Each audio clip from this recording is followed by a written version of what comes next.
My dear friends, this feast is one that places us before the unchanging power of our God and Maker. Why should this blood of the early martyr St. Januarius liquefy? It happens with a certain oscillation of time at the same moment every year, and at other occasions also in the year, always on this day in the hands of the pastor of that diocese, at present Cardinal Siepe, Archbishop of Naples. But some years ago, because on a monthly basis I had been giving their retreats to local nuns whose mother house was in Naples, one day one of their nuns who had been transferred down there wanted me to go to their convent, because they too had an annual miracle, the same miracle of a less known saint, also an early martyr. It happens therefore more discreetly, but it happens every year. As the Americans would say, same time, same channel. Our God unchanging. Alas, the Archbishop made a noise at that point and wanted us all to be in chapter when he was coming that week, so I had to cancel it. But all that to say that heaven is very much around. And indeed, we were used to having things happening because we had a local miracle, a perpetual miracle, which every year we would see and follow through the streets of Siena. It is the Eucharistic miracle of 1730, which is still there. The hosts, big ones, because that's how they were in those days, untarnished, unchanged from when they were stolen from the tabernacle, but retrieved in the money box of another church after prayer and fasting. Now, with regard to these miracles of liquefaction, they are a discreet reminder that there is no less happening right now before our eyes. It is rare the Lord actually takes away the veil, although he does do that now and again. But he asks for faith. One day I was quite puzzled when I discovered that there has been in recent times not less but more on the part of scientific evidence of certain things in this field. A very powerful instrument has fairly recently been invented for detecting and mapping the aura of a person. And they were hoping, two scientists, to observe what happened at the separation of body and soul, to see if the soul and its aura could be traced at the moment of leaving this world. And so with permission they went into a hospital where a person was about to die. And without in any way being indiscreet, they were calmly there behind a screen, not in any way interrupting the procedure. At a certain point, while the person was going down very quickly and heading for death, somebody else came into the room, and they could of course see his aura coming with him. But his thing was quite interesting, because there was one part of this figure which came out which was extremely bright and reacted to on this ultra-sensitive machine. It was a part of what he was wearing. It was actually the pocket area. And then they, from their screen, noticed that at a certain point that went from that area of his into the person who was dying, and that person immediately received a great impetus of new aura detectable on the machine. Now, what was happening was that it was the Roman Catholic chaplain coming to give him the last sacraments, or at least Holy Communion. And that could be picked up quite clearly by scientific means, but there was a force of presence coming in and having an effect on also that moribund person. Today, I was reflecting on the way in which, in Ireland in the past, people were very much aware of the holy otherness of what we are doing right here, and for which people were dying. And I was reflecting on the extremes to which they would go to have access to it. I picked up... Yes? Come on. This is in the room where I was resting, and you were all familiar, I expect, with that famous painting of, it is probably not Christmas Day, but maybe St. Stephen's Day, because he's in red.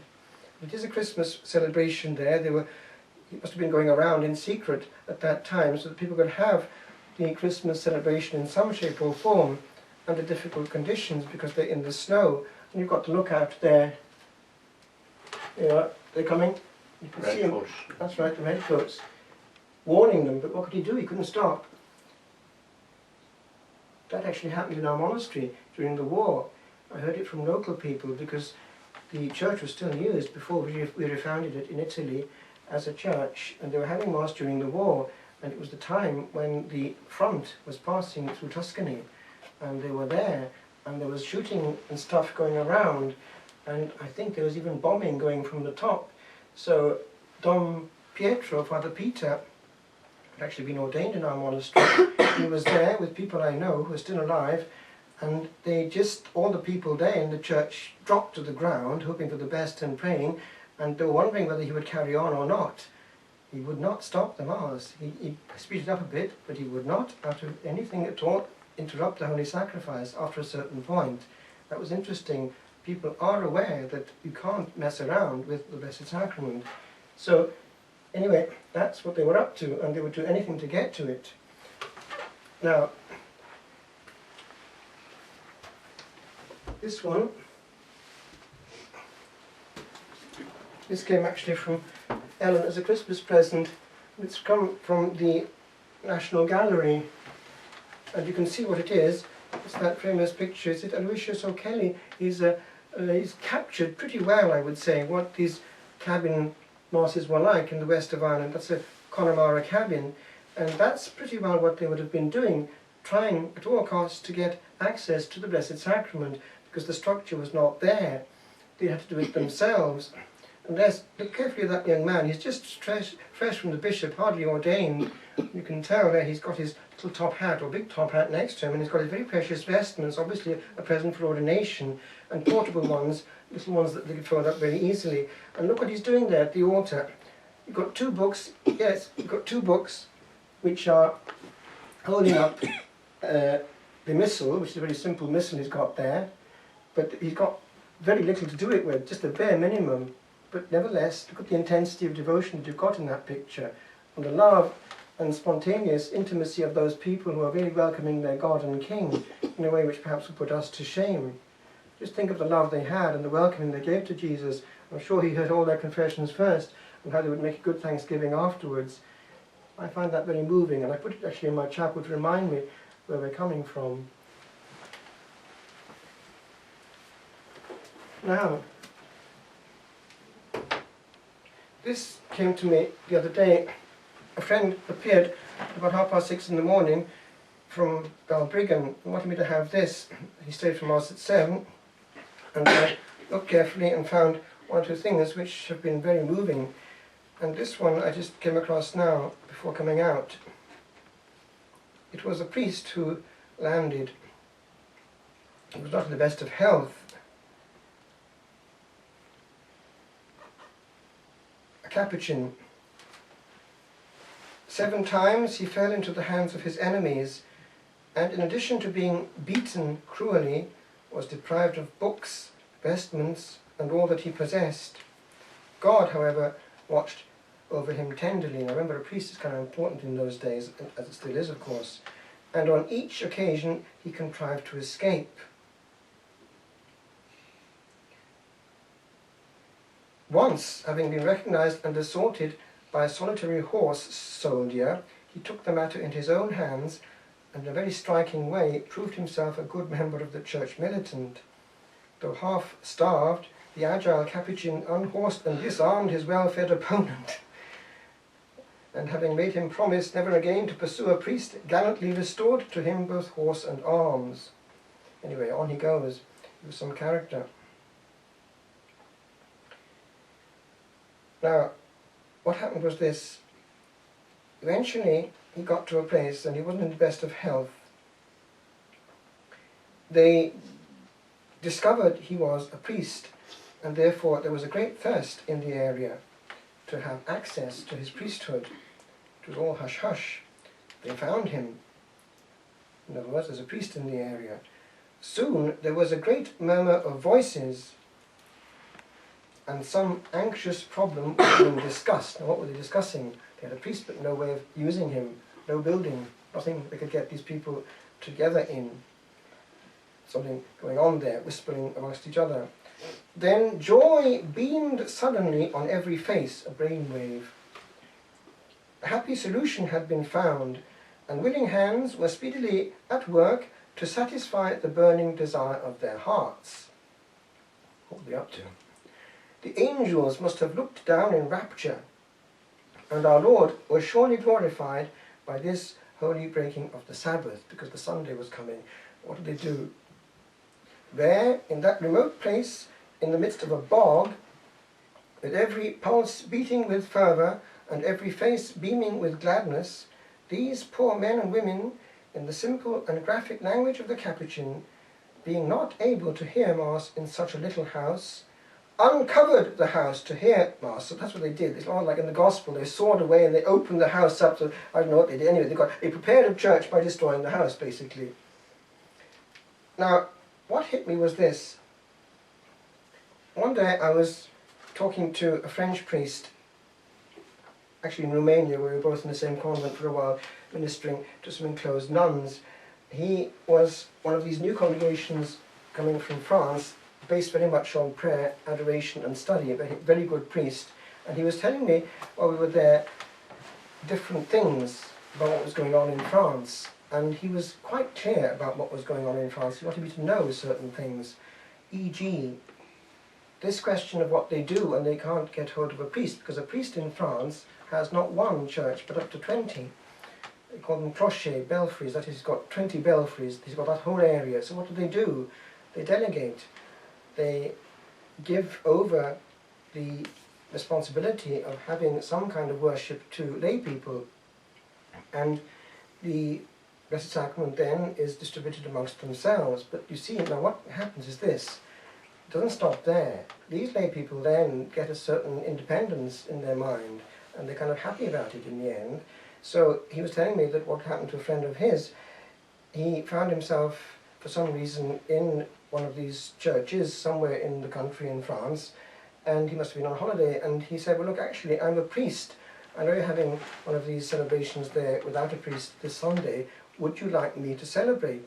So the lady in charge, they will have to confer, you see, so she went to talk to her fellow ministers or whatever they would be, came back. Yeah, écoutez mon père, here, listen my father.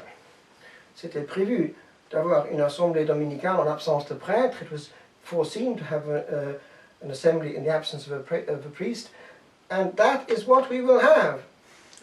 So off he went with himself. Didn't insist.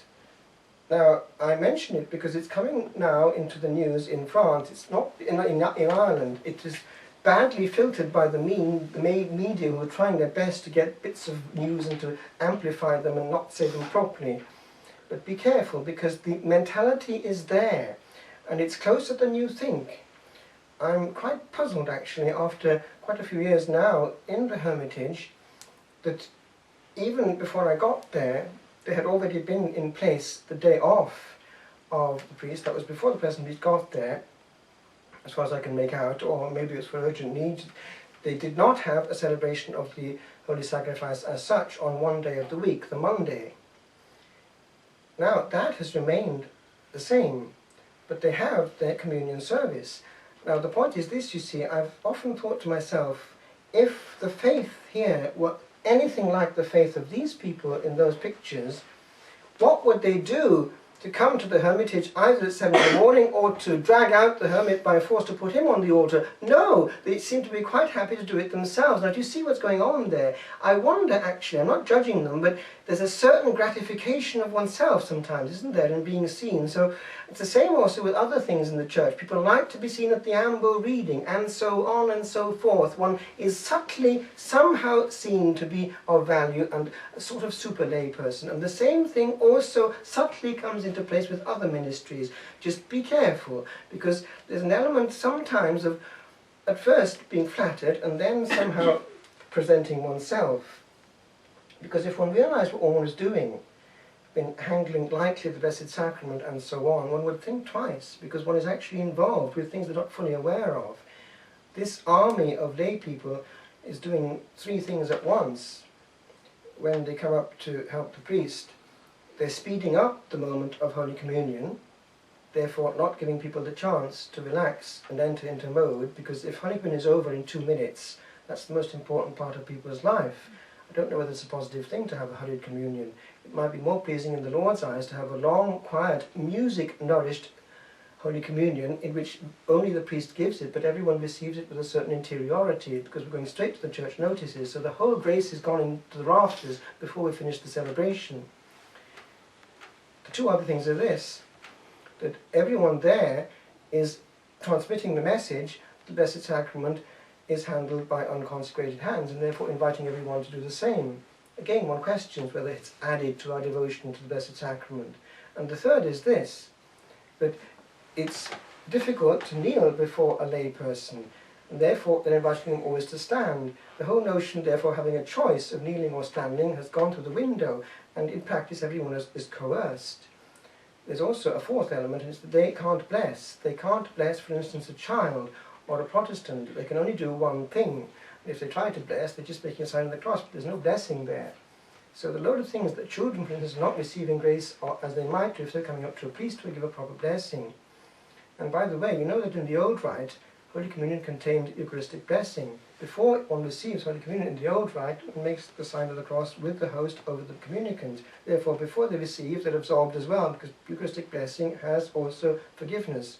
So there's a whole lot of preparation going on. Just be aware of that a lay people crashing into it just like that are doing also a fifth thing, which is not helpful, that they're encouraging all present to come up. Because why? It's giving communion on demand. A lay person can't refuse or do anything about it. So everyone in church comes up and goes often to a lay person to avoid the priest, because the priest might not be happy about them coming up if they're in concubinage or all the rest of it, people living together. So there's a fifth element coming in as well, that they're inviting people, all people, to come up. And the truth is this, when it comes to weddings and funerals, everyone practically comes up, because no message has been given in the meantime. So it's not an easy situation.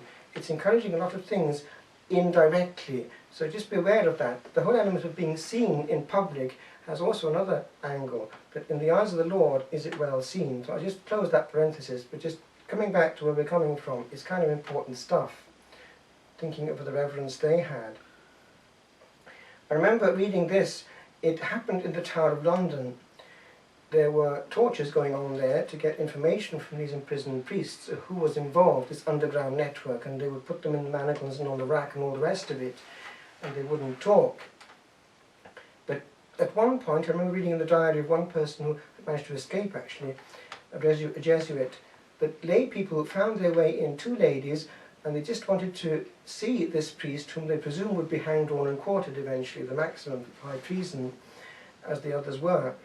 But he escaped, he came down, it's a long story, but anyway, their reaction was they asked his permission to kiss, I presume, hands and feet, but you see the point was the hands were consecrated, and they knew what those mangled and tortured hands were, because the hands are put in the manacles and all the weight of the body is on the hands, and even with those mangled hands, he was able to escape. But anyway, and he, in his diary, puts he wasn't happy about this, but in honour, that is, of the priesthood, he accepted it. But that was the devotion they had to these precious priests and these consecrated hands. And I remember the Archbishop who ordained us, I remember when he ordained Frère Dominique, who was before me, he kissed his own, the bishop kissed his hands immediately after anointing them. And they do that in Italy, they kiss your hands quite a lot after, and even now if I go back I often find my hands are kissed. They're aware of the consecrated hands out there. And by the way, in Italy, if you celebrate a funeral, the church will be full, but only about 10 people will come to communion in the country, at least where we were. They still knew that it was not for those who weren't going regularly to church. That was an interesting reaction.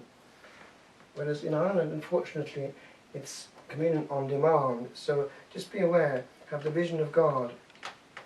Now, with regard to what was going on, I'd like to just go into this case, which will help you to realize how atrocious this business was. Listen to this, because the same thing was happening in some ways in Ireland. They were treated badly there, but unfortunately it was in Britain that the expertise was put to the full. Listen.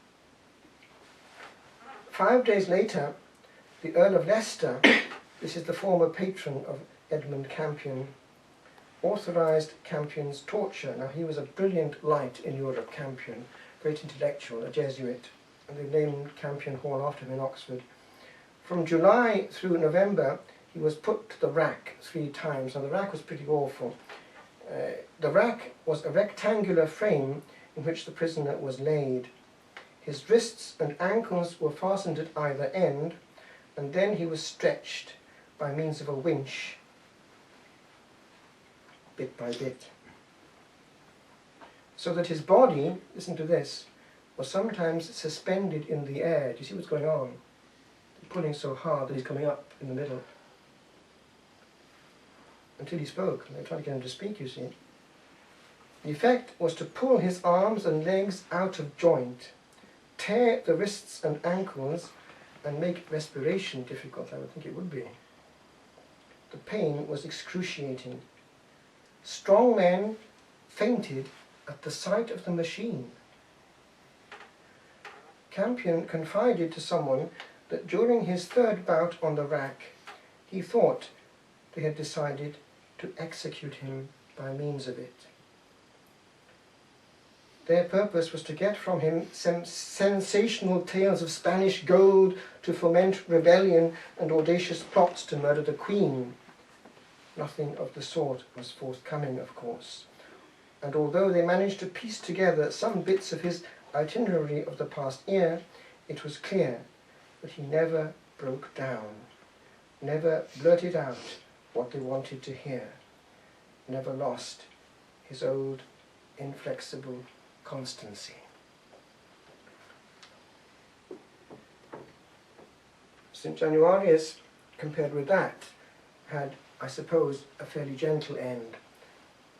Decapitation was instantaneous, as was that of his 6 companions, but they were all configured to Christ on the cross, and hence at the maximum of glory, and go straight like rockets into heaven, have a huge power of intercession, but also of doing things like changing blood into blood again from coagulated and dry particles. So if that's happening even for a saint, what is happening in this small room?